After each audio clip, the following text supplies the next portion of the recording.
Good morning, everybody. It is early here in Nashville, Tennessee. This is Professor Veit, and I'm excited that we are starting module number 2. Woohoo! I'm loving all the little effects that we can use. Um, I'm at the beach again today. All is well. Um, we are moving nicely through our semester. So most likely you read in last week's module about, well, it's this week's module as well, but group leadership and what it looks like to be a group leader as we gear up and you gear up, obviously, to lead at least one time in your process group. So just a few reminders coming down the pipeline. Is it coming down the pipe or coming down the pike? I never know.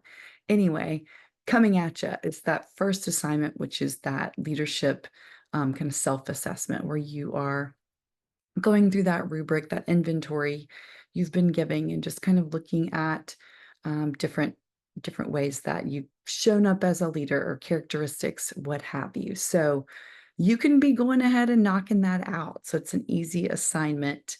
Well, not easy, but it's an assignment maybe that you could knock out rather quickly once you get rocking and rolling. So I'm going to be pulling up the um, interpersonal skills.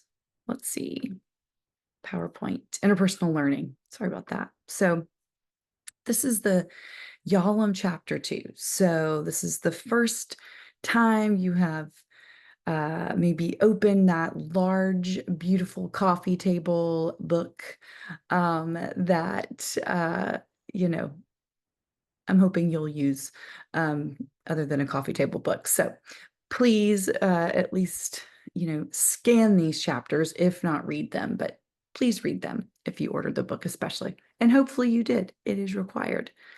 What is interpersonal learning?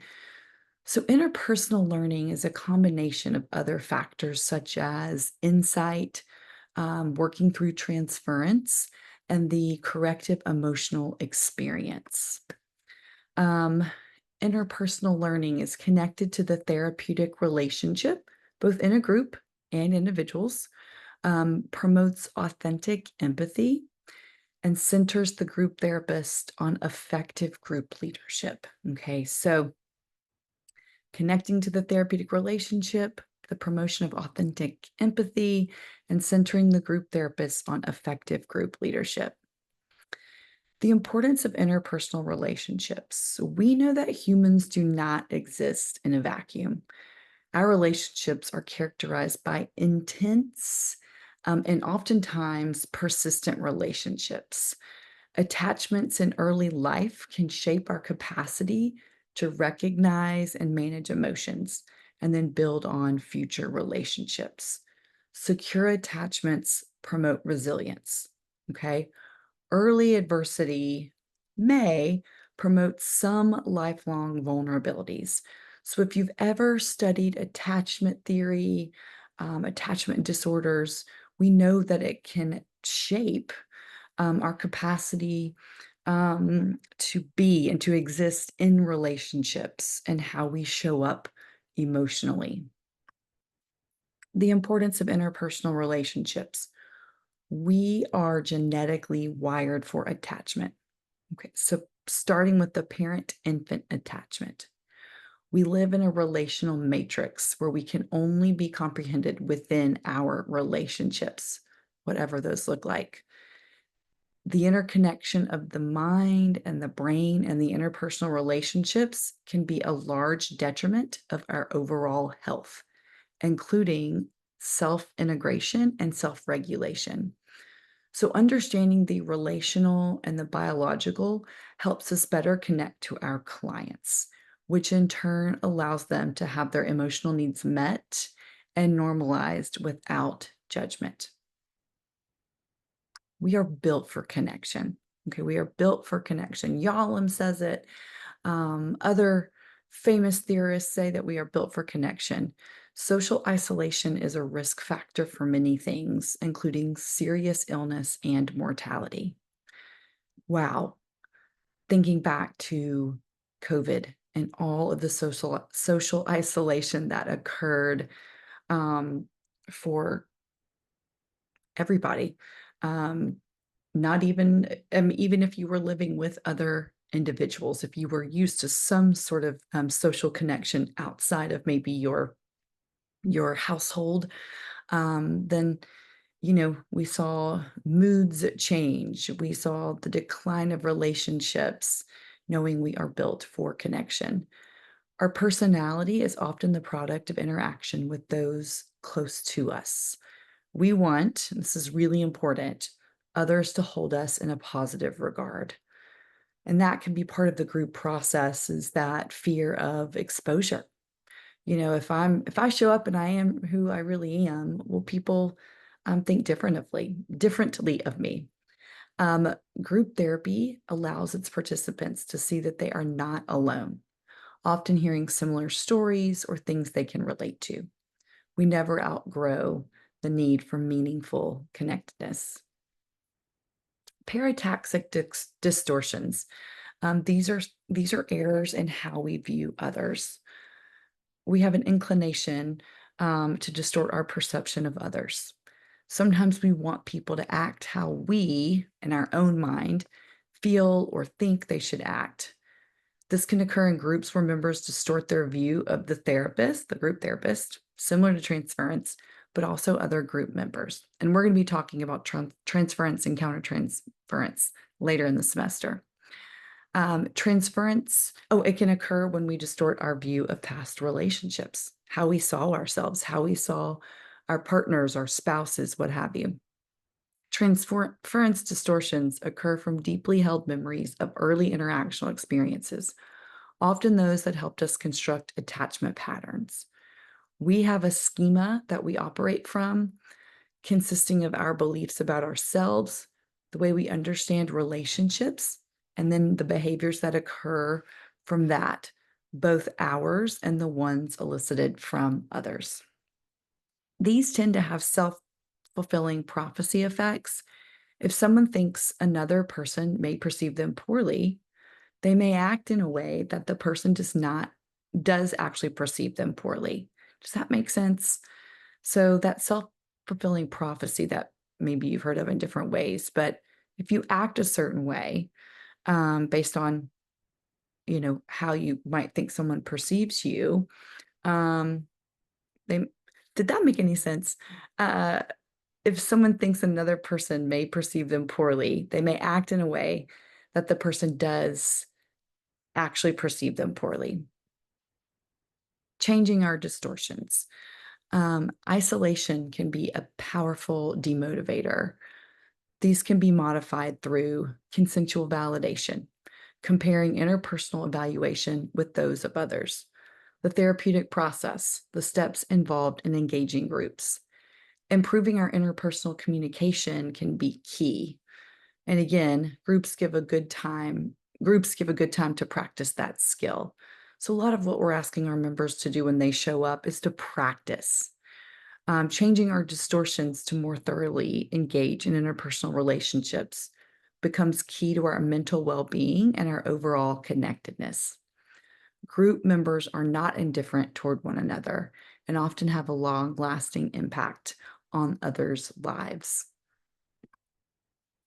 The corrective emotional experience.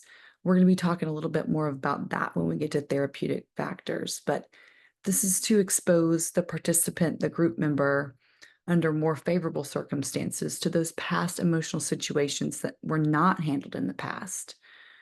Change occurs at the emotional level when we have a positive re-experience that can lead to a greater sense of self and a greater sense of trust and positive regard for others.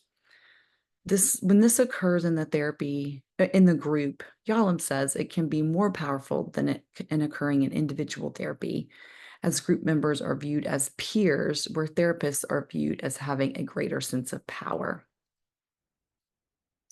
The conditions required for a corrective emotional experience. The members must experience the group as a safe and supportive place so that tensions can be openly expressed. Groups are naturally different and naturally contain conflict. They must be safe and reflective to promote lasting change. There must be significant engagement and honest feedback to permit effective reality testing and processing that feedback. Critical incidences.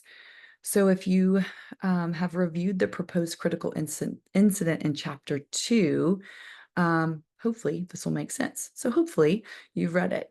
Even with the different effects and experiences of past strong emotions, processing through anger and emotions with the group ultimately leads to more honesty and vulnerability. Therapy can be, it is, hopefully, both emotional and corrective. Just knowing something and not repairing it can feel punitive and does not promote change. Deeply held beliefs can change, but it's going to take practice and connection. Focusing on the here and now. We're going to be talking a little bit more about that in a couple of weeks, but focusing on what's happening immediately in the group. Experiencing the honesty and the spontaneity of the feedback within the group process. And then reflecting back on the experience. And then creates a self-reflective loop. What did it look like then when I acted that way, or perceived something that way, or perceived somebody that way? And then how is it showing up now? The group as a social microcosm. With enough time and sessions, group members will begin to be their authentic selves with other group members. This means they will also display maladaptive traits that they might want to keep hidden.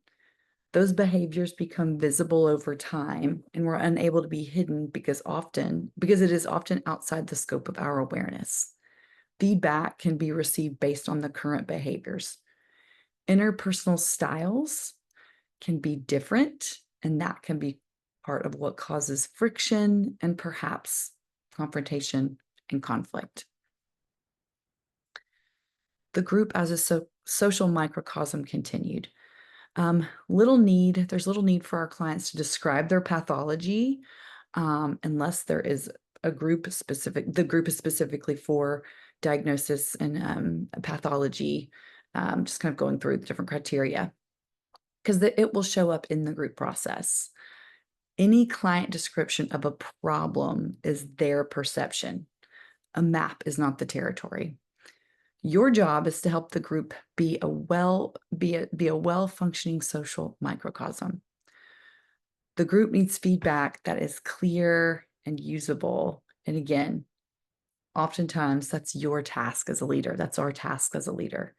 This requires us to be aware of our own blind spots and potential emotional reaction to clients' behavior. And sometimes a co-therapist may help.